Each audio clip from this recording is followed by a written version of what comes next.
nuclear decay.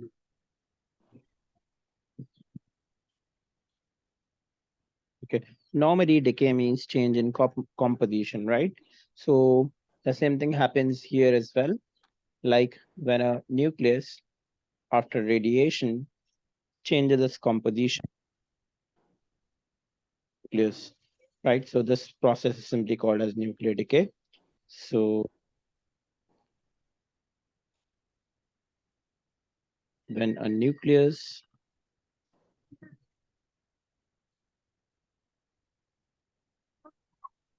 emit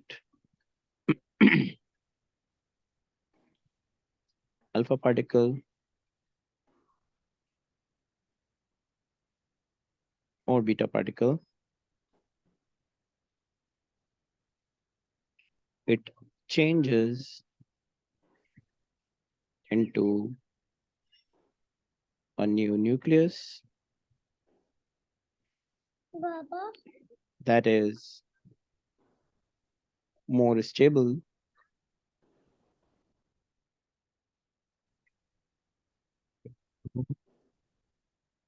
more stable than before.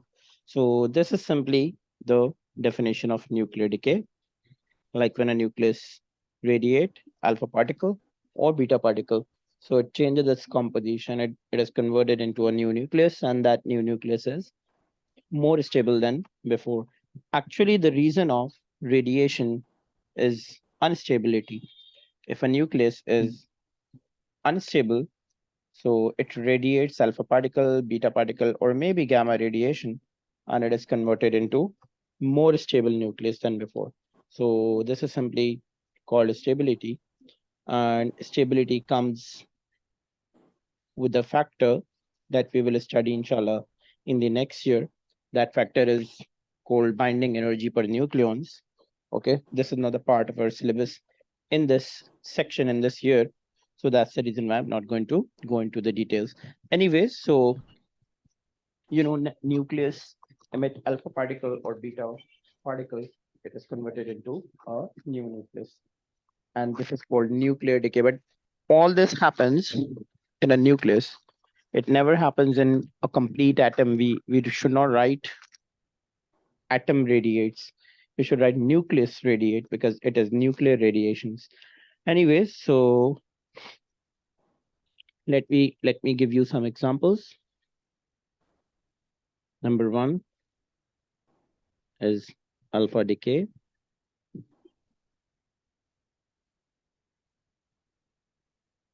So a nucleus having a proton number Z, nucleon number A emits an alpha particle that can also be written as the nucleus of helium, and it changes into a new nucleus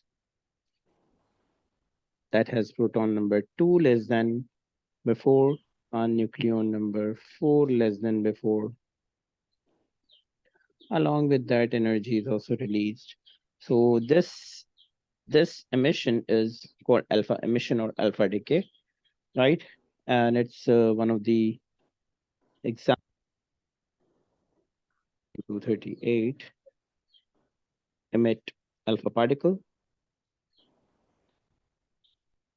and it is converted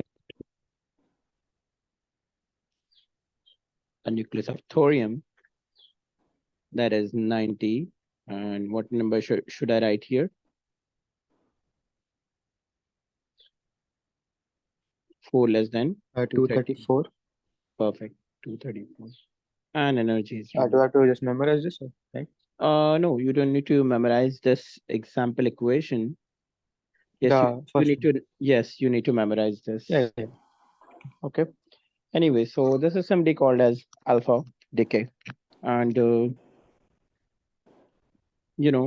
this nucleus is called parent nucleus. And this uh, daughter nucleus. Daughter nucleus is always more stable than a parent nucleus. Okay. But it's not necessary daughter nucleus is always completely stable. Its stability is better than parent nucleus. Okay. Fine. Let's proceed to the next one. That is beta decay. We have got two types of beta particles. One of them is going to be beta negative, and the other one is beta positive. So beta negative decay. Okay. And beta positive decay. Fine. So, when a nucleus emits a beta negative particle, it can be written as E minus 1, 0 as well, just like an electron. A new nucleus is formed. Okay, and we need to subtract minus 1 from this. It becomes Z plus 1, right? So mathematically, we understand it, Z plus 1, and it becomes only A, and energy is released. But along with energy, there is one more particle that is released. Okay, and this particle is anti-neutrino.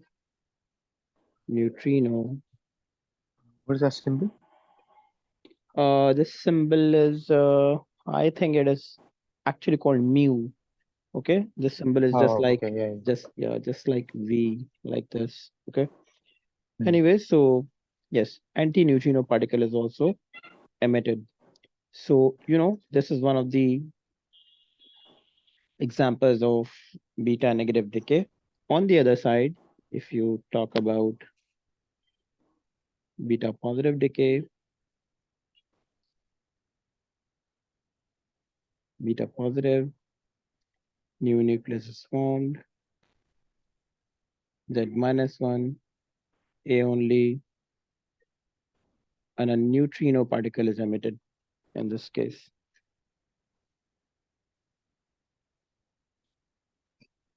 Neutrino particle is emitted. So these are the two equations. One of them is going to be the equation of emission of beta negative particle, and the other one is the example of the emission of beta positive particle. Anyways, if you remember, once I was teaching you the alpha scattering experiment, in that experiment, we cannot use beta particles. And I told you that, and I'm going to explain this reason later on. Okay. And the reason can be explained now very well. And the reason is, I even told you shortly at that time that because beta particles do not come like with the same kinetic energy, with the same speed, it has a range of speed or range of kinetic energies, right? So why this okay. happens, I'm going to tell you. See, first of all, if we talk about a beta particle that is emitted, it emits with, uh, you see, with with another particle that is antineutrino or neutrino. Okay, see, the energy of beta particle plus antineutrino or beta particle plus neutrino remains constant, but sometimes neutrino or antineutrino takes more energy and beta takes less energy.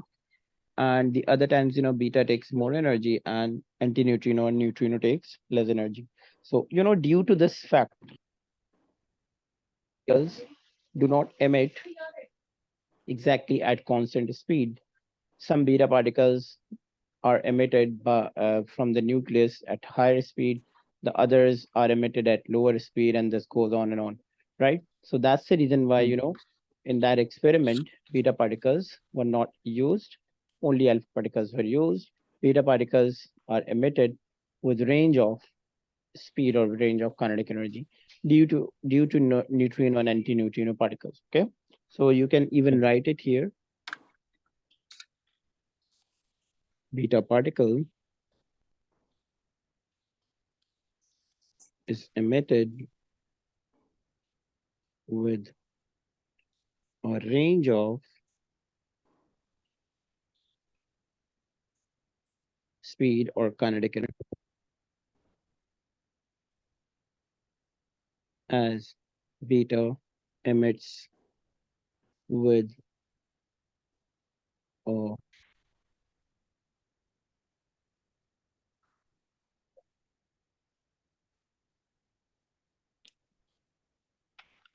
sorry, if it is negative, and neutrino if it is positive. Okay, so this happens like that. uh, I'm going to give you the life examples. For example, sodium, that is 1123, but it's one of the isotopes as 24. That is our beta emitter. I just write beta here, the negative beta. Magnesium. Tell me what number shall I write here? 12. Okay, 12, good, fine. Added by 1. And 24 remains the same. Anti-neutrino particle is also emitted from here. Okay, so I hope you understand that, right? Yeah. This is one of the examples of beta negative emission. And now let's talk about beta positive emission. You know, a phosphorus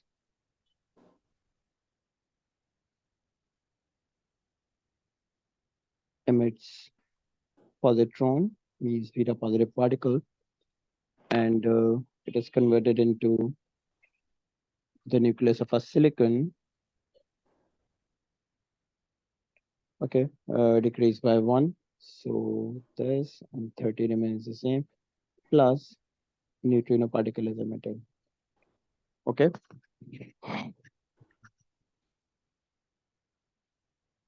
Yes, do you understand it?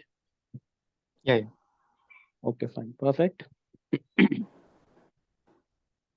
Now the question is raised, why proton number is increased by 1 in beta negative emission, and why proton number is decreased by 1 beta negative positive emission.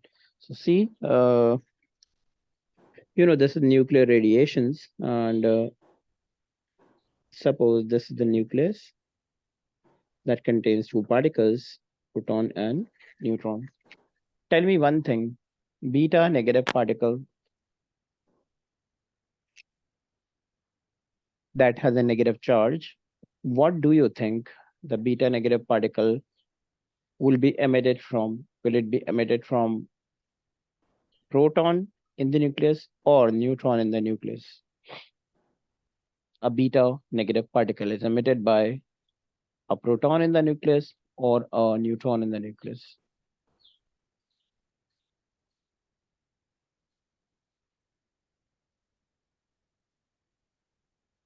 From the neutron. From neutron, perfect. The reason is proton also has, already has the deficiency of negative charge. Okay, so how is it possible that it emits a negative charge particle? So yes, you are right. A neutron is the particle that contains equal amount of positive and negative charges. So, this neutral particle can emit a negative beta particle. So tell me one thing, if a negative beta particle is emitted, means, a beta particle is emitted from a neutron. Neutron was previously a neutral particle. What do you think? How does it behave after releasing an electron from inside? Okay, so that was previously neutral. If it emits a negative charge, So what charge does it have now? It has a negative charge. I repeat, if a neutral particle emits a negative Hmm. charge, what charge does it Oh, it's gain? positive now, sorry. It's positive charge, okay? So beta particle is emitted from here, and the neutron becomes a positive. Between proton and neutron is very simple. Neutron is neutral and proton is a positively charged particle. There is no significant change in mass and all. So, the neutron that starts behaving a positive charged particle, now it does not act as a neutron. It starts acting like a proton. Okay. So what I mean, during a beta negative decay, a neutron is converted into a proton. Like, see, a neutron that emits a beta negative particle starts behaving like a proton, like a positive charged particle. Okay. And, that's the reason why proton number is added by one, right? Hmm. Okay. But sometimes students think, okay, if a neutron is changed into a proton, one neutron now is less than before. So why doesn't it happen? Like why the nucleon number like A does not change? Like why this number is not changing? Okay, so very simple answer. This number is actually the sum of proton and neutron. Agree? Yeah. And this sum of proton and neutrons. So if one neutron becomes less, if one neutron becomes less, so one proton becomes one more as well. So minus one plus one makes it same as before. Okay, so if I try to make some changes here, minus one plus one, what's the use of this? This becomes zero. Understand? Okay. Yeah. So nucleon number does not change during beta emission. Anyways, so this is an explanation of why the why the proton number is increased when it emits a beta negative particle. Anyways, so I'm going to write and see, as we discussed that uh, neutron a neutron is converted into a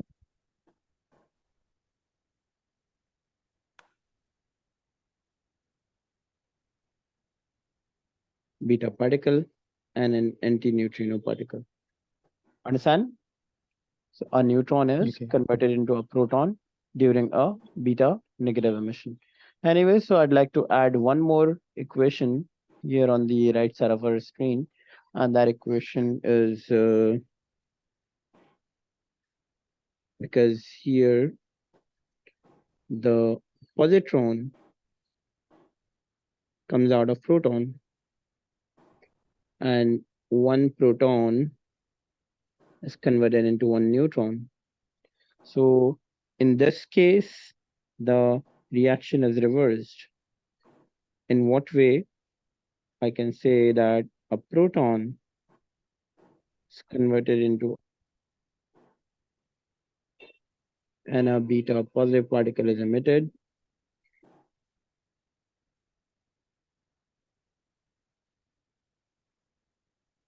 Neutron. Okay, and neutrino particle. So this is how a beta positive emission takes place. Okay, and how a proton number is decreased by one and nucleon number remains the same. Okay, Okay. fine. So we studied first of all nuclear decay, then we studied alpha decay. Now we studied the beta decay. Anyways, so I'm going to proceed and I'm going to write a sentence here. that is very important to understand, and that is the radioactive decay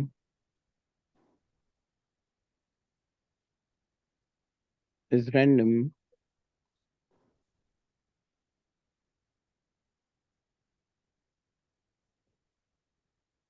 and spontaneous.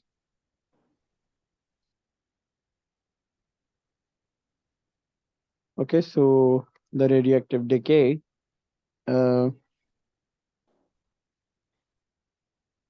is random and spontaneous. Do you know the meaning of random and spontaneous? Yeah, it's like not certain what's gonna happen. Sorry, I don't get you. Like it happened randomly. It's like not certain what's gonna happen. It can happen any moment. Okay. So random means not sure which nuclei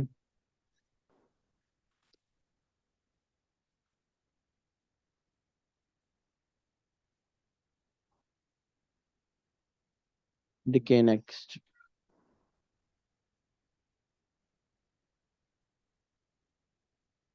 Okay, so it tells us, or it due to this randomness, we are not sure which nuclei will decay next.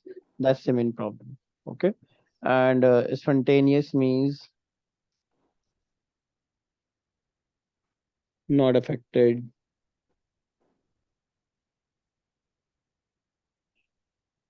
uh, not affected by extra.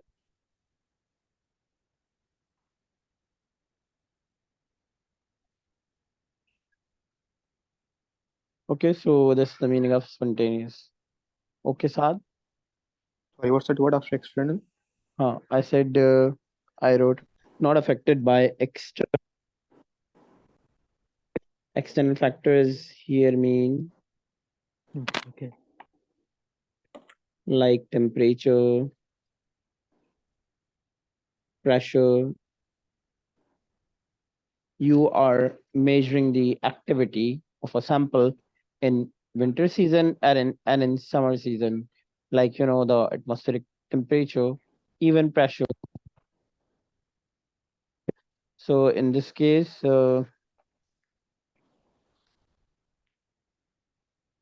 temperature and pressure are different. Still, the radiations from that sample will remain the same no matter whatever amount of temperature is there in our surrounding, whatever amount of pressure is there in our surrounding. Still, the radiations from the sample will remain same. Okay,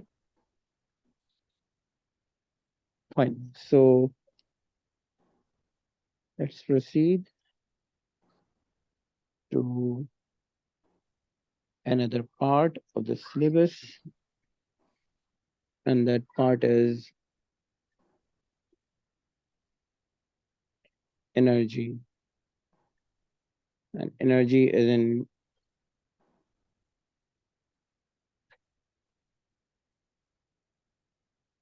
okay into joules. How can we convert electron volt into joules or joules into electron volt? Let me tell you. Electron volt is one of the units of energy. It tells us that if one electron is placed between or within the field of 1 ampere, so uh, the energy it carries is 1 electron volt. I repeat, if one electron is there in a field of 1 volt potential difference, so the energy it has is 1 electron volt. Understand? Okay. This is one of the units of energy, one of the very small unit of energy. So we can calculate the very small particles speed. Okay, so fine. I am telling you the relation between electron volt and joules. So keeping in mind 1 joule equals 1.6 multiplied by 10 to the minus 19 electron volt. Okay, so this is the relationship that we need to keep in our mind. Okay. Okay. Fine. So 1 joule is equals to 1.6 10 exponent minus 19 electron volt. Got it? Yeah. Okay, fine. Then this ratio can be used to do the calculation of energy in a new unit, sometimes called electron, uh, electron volt. Anyways, so let's proceed to the next part. And the next part is sort of new for us.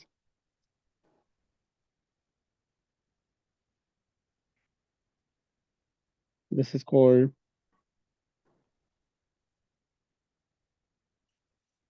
quark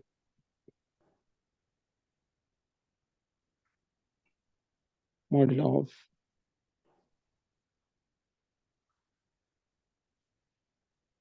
hadrons.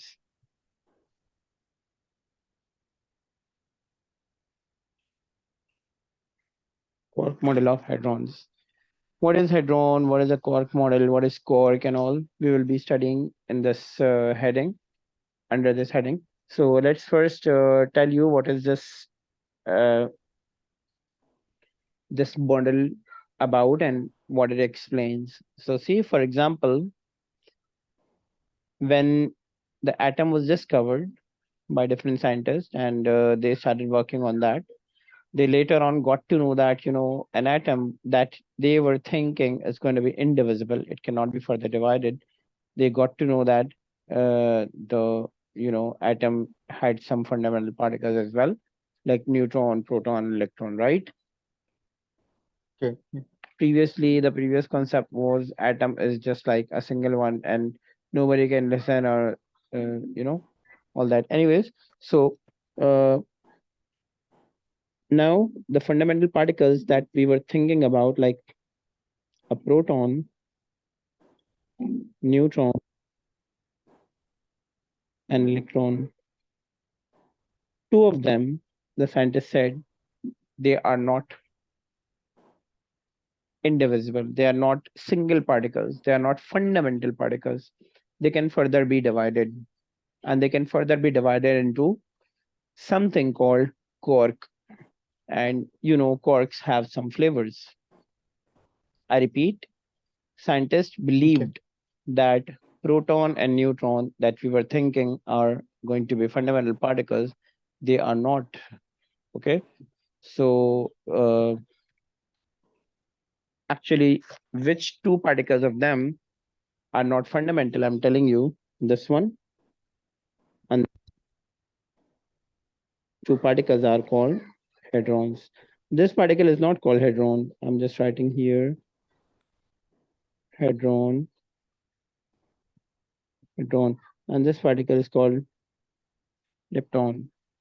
What is lepton? What is hadron? I repeat, hadron is a particle that is divisible, that has some smaller particles inside, that has some quark flavors inside, right? Okay. The lepton is the one that is itself a fundamental particle and it is not made up of any quarks. It is simply a fundamental particle. Okay. Okay. Fine. So now let's talk about the particle that is not fundamental. We were thinking this is going to be fundamental, but they are not fundamental. How they are not fundamental, and what quark flavors do they have? See, first of all, I'm telling you the hadrons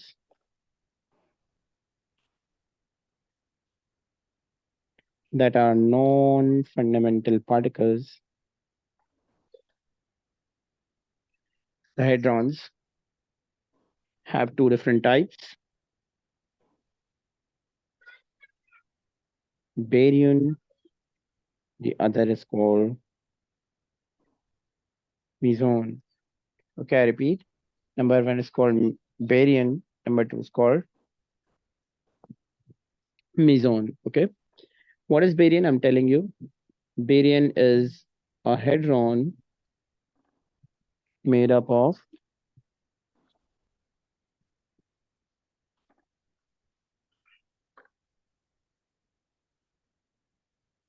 3 quarks. Okay, and meson is a hadron made up of 1 quark and an antiquark. Okay, a quark and antiquark makes a meson, and 3 quarks make up a baryon. Okay, now let me tell you something about quark flavors. What's the spelling of the second one? Meson, MESON. Okay. Okay, so quark flavors. We have got 3 quarks that have same charge. So I'm writing them together. Up, shortly written as U. Charm,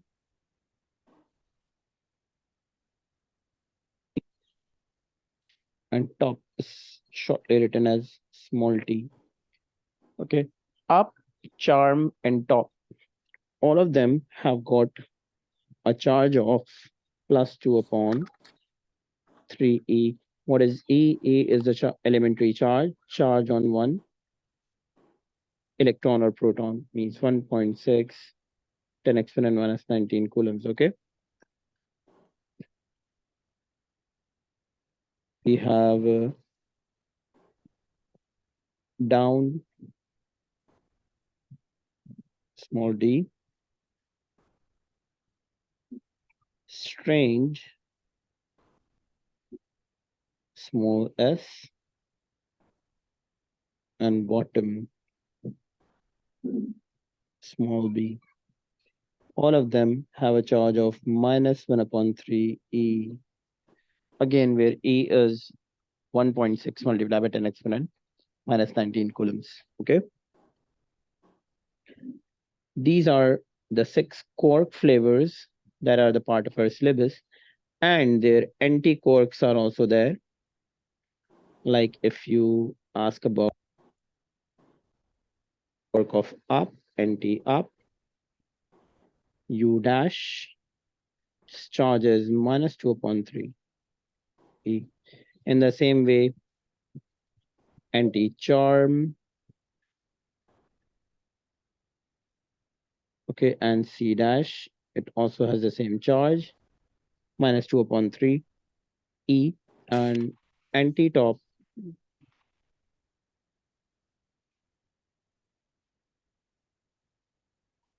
okay, and in the same way, this was for this. Now for this one, anti-down is for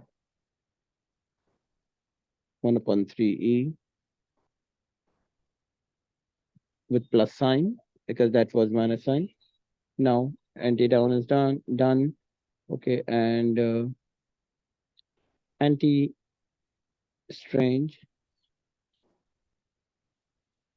and anti-bottom.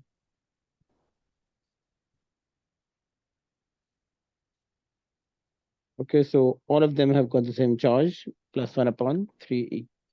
Okay, and anti-down is represented by D bar, D dash, you can say, anti-strange S dash or S bar, and anti-bottom is going to be shown as, again, B and bar. I hope you understand that, right? Yeah. I repeat, because the theory is all new for you, the model. I repeat, actually, atom is made up of some fundamental particles, proton, neutron, electron, and even many more, but they are not the part of our syllabus. Then later on, the scientists discovered that proton and neutron that we consider to be, the fundamental particles, they are not fundamental particles. Actually, they